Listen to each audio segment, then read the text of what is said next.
Mga igsoon atong sawaan ang sugilano ni Jerry, batanon taga Silagos, Southern Leyte. May hapon Silagos, Southern Leyte, kang Jerry ang atong sender niining tunguran. Ang St. Paul College Bulacau, St. Paul College Mandawi, St. Paul College Eframo, Cebu City, nagtanyag sa mga kursong nursing, practical nursing, nursing aid, midwifery, complete education courses, complete computer courses, complete high school, elementary, kindergarten, ug nursery. Ang tuition affordable kayo. St. Paul College dedicated to work-oriented education. Attention Metro Cebu North and South. Ang St. Paul College sa Ramos mobukas sa high school department karong Hunyo. Entrance 500, binuan nga tuition 600, tawag sa dugang kasayoran. O karon Jerry, Silagos Southern Leyte. Sa nag-edad ka pa lang mag 16 anyos, grabe na kang makatrabaho sa uma. Apan, sa edad lamang nga linghod pa, nakapalit kag 5 ka hektarya nga yuta tungod kay nakatigom gid ka sa imong pagtikad sa imong uma. Imo kaning girehistro ubos sa imongan. Nangita pa gid ka og laing higayon sa kinabuhi paglambo. Nakahukom ikaw nga moari sa Cebu City aron manarbaho og restaurant. Kay ang imong uma gibili na lang sa usa ka parente pagtikad. So naay income sa uma nga 5 ka hektarya nga yuta, doon na po kay income diri sa syudad kung makakita kag trabaho. Tuod man nakakita kag trabaho, helper ka sa usa ka dakong restaurant. Dinhi nakakaton ka unsaon pagluto, unsaon paglamas, unsaon pagbuhat og putahe. Nangandoy pagid kag laing asenso sa kinabuhi. Diha ka may sweldo, diha man kay income, imong gipuhunan kinig restaurant sa sidewalk baka ng pungko-pungko. Kumpleto ka sa gamit, kumpleto ka sa kahimanan, kumpleto ka sa unsaon pagluto, kumpleto sa ka sa kasayuran, unsay dali mahalin sa asiras. Dinhi sa asiras imong gikahibalag si iba nga nahimo nimong asawa ug nakabaton ka og duha ka anak.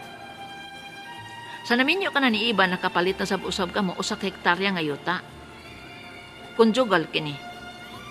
Sugo sa daotang kapalaran, si iba miduwa og laing team, milayas, gitaban og laing laki.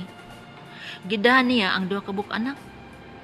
Ambot unsay bangi ni mo Jerry ug ni iba nga gilayasan mo kasi imong asawa. Unya nakig-ipon pa jud laing laki. Sakit palandungon. Apan ikaw Jerry buutan nga bana bisag nag-live-in na ang imong asawa ug laing laki. Ang mga bata kay iyang gida, hatdan nimo grocery ug hatdan nimo kwarta 3,000. Wa ko kibaw ka ng 3,000 kada semana kada buwan. Basta mo hatod jud kag pagkaon ug kwarta ni iba tungod og alang sa imong duha ka anak. Kini nagpakita nga ikaw Jerry tarong gyud nga tawo. Dili mo dagan og responsibility, lig-on og tulan, lig-on og balatian. Dinhi nagsugod ang suliran kay si iba. Ipabaligya ko ng usa ka hektarya nga conjugal pagkapangayoon niya ang tunga ngalin. Ning untol ka Jerry kay sitar namang ipabaligya. Di ra bagi ka balibad kay conjugal man eh. Katunga ana iya man. Diha na ka nasakit sa si iba ning yaw-yaw na sa giyango nga Jerry. Baligya tong imong 5 ka hektarya kay tunga ta. Ngigagod niya gud. Siya pa'y nanapaw, siya pa'y manglupig. Naadyo'y tao ingon anak mga iksoon, di ta ka panana, di ta kalantugi anak. Manduan niya si Jerry, ipabaligya ang 5 ka hektarya. Atong minumduman nga ang 5 ka hektarya exclusive property ni Jerry, kay pinalit ka na sa pagkaulit tao. Dili na pwede. Ang usa ka hektarya, kay napalit man ka ng yuta, aminyo na si Jerry ug si iba, pwede. Katunga sa halin, kang iba, katunga kang Jerry. Apan kining 5 ka hektarya nga pinalit ni Jerry samtang ulitaw pa siya, dili pwede.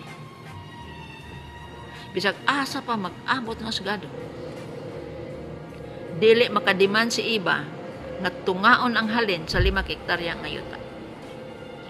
Pangutana, Doktora, insakto ba akong gihimo? Nga ang titulo sa 5 ka hektarya ug ang tax deed sa ako gingan kay propiedad man sa pagkaulitaw. Ang tubag mao gyud. Imo man ginangan, solo man na nimo kay napalit na nimo ulitaw pa ka. Muna gitawag na to exclusive property. Ikaduhang pangutana. Ang usa ka hektarya nga yuta, doktora, among napalit, minyo nako. Hatagan ba nako si iba sa katunga sa halin ang tubag mapugos gid ka kay sa balaod, mao naman na mando. Bisag asa sang huskadua, mapildi man jud ka ni iba kay makapangayo man dyan sa katunga sa halin sa yuta nga usa ka hektarya, ngano man konjugal lagi. Kamong duha ang tagiya. Ikatulong pangutana.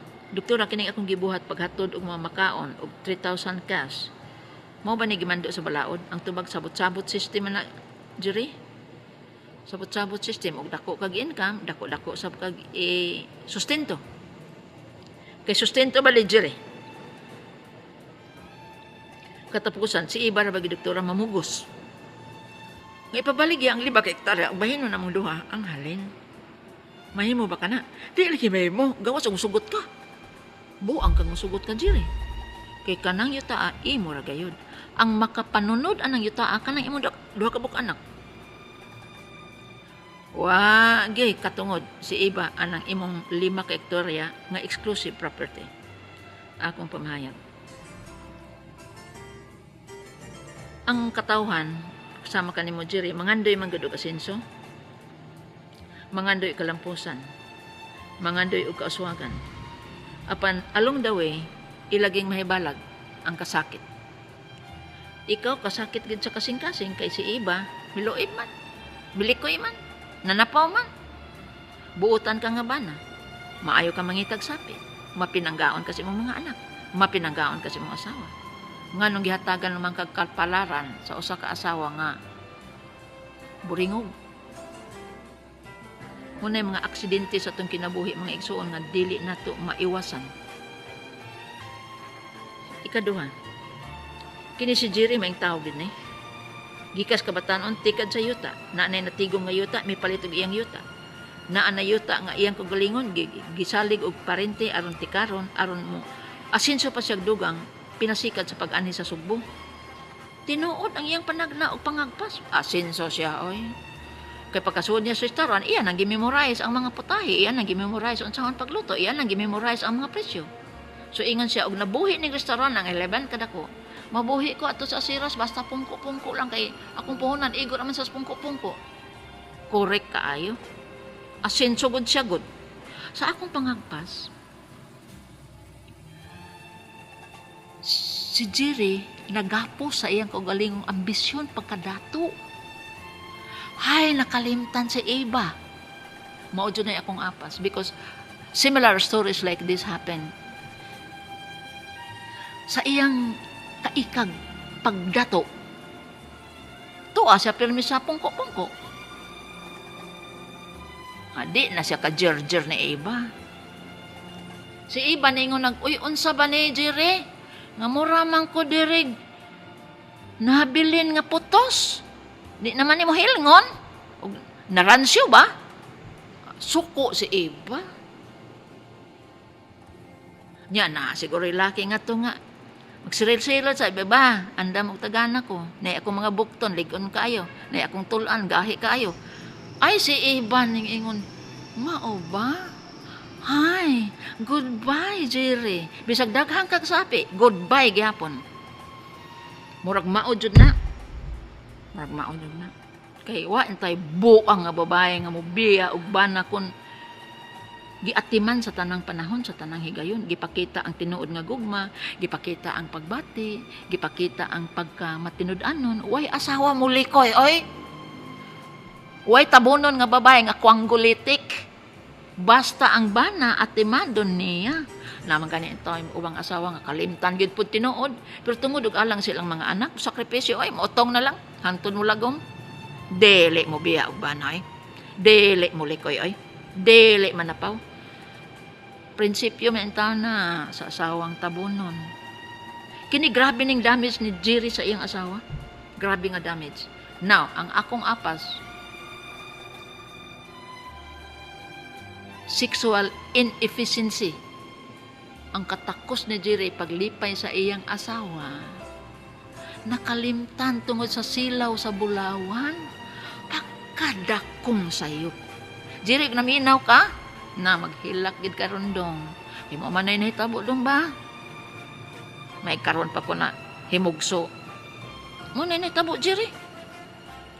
Kay giatiman pa nimo si Iba sama sa pag-atiman sa imong duha ka buk-anak, sa pagbati, sa kaluoy, kaikag, laba kanang lab. Di man na mapalit og sapi, Jerry. Mo na. Ikatulo. Jerry, kanang 5 ka hektarya ay ginabuhi tungod og alang sa imong duha ka buk-anak. Kay kana ragayod ang mapanunod sa imong mga anak. Kaupat. Kanang usa ka hektarya buhiin na lang na. Aron ibaligya tungaon ang sapi, malipay na siguro sa iba. Katapusan. Sa sunod higayon Jerry nga moingon ka na si Ibag ibaligya ang 5 ka hektarya nga yuta kay bahinon ang halin, ing na dayon day. Ang imong gibuhat adulteryo ba ya? Kung ikihat ti ka, kaya na nako kay ako'y sapi. Kung ikihat ta kaday, kumbiktado man ka kay open adultery man ang inyong gibuhat sa imong laki. 12 ka tuig day, 12 ka tuig. Unsa man? Mo demanda pa ka 5 ka hektarya ug magpakahilom na lang ka aron magpakahilom sab ko. Mao na i-blackmail nimo ni Iba kay maro pa matan pas pinya ng iba na. Basta mo na itubag Jerry aron mahabwa ka sa suliran mo. Hilom na ay. Nya ingnon sa nimo Iba nakalimot ka nga natay do ka buk-anak ug kining 5 ka hektarya mao nan bugtong sunod sa atong mga anak nga hamugay-way sab sila samtang sila travel sa kinabuhi. Basta, imo na ng blackmail ang buangan ng ibahan. Jerry, hinaot ang kasabot ka. Hinaot tinuktukan nimo ang tanan. Ug iampo na lang sa iba sa kitasan basin ug mausab pa ang dagan sa iyang kinabuhi. Mga igsoon, salamat sa pagtubay sa tulumanon. Hangtod sa sunod sugilanon. Dinhi gyapon sa kining akong suliran gikan sa RMN Sibug Stasyon DYHP Tatak RMN. Daghang salamat.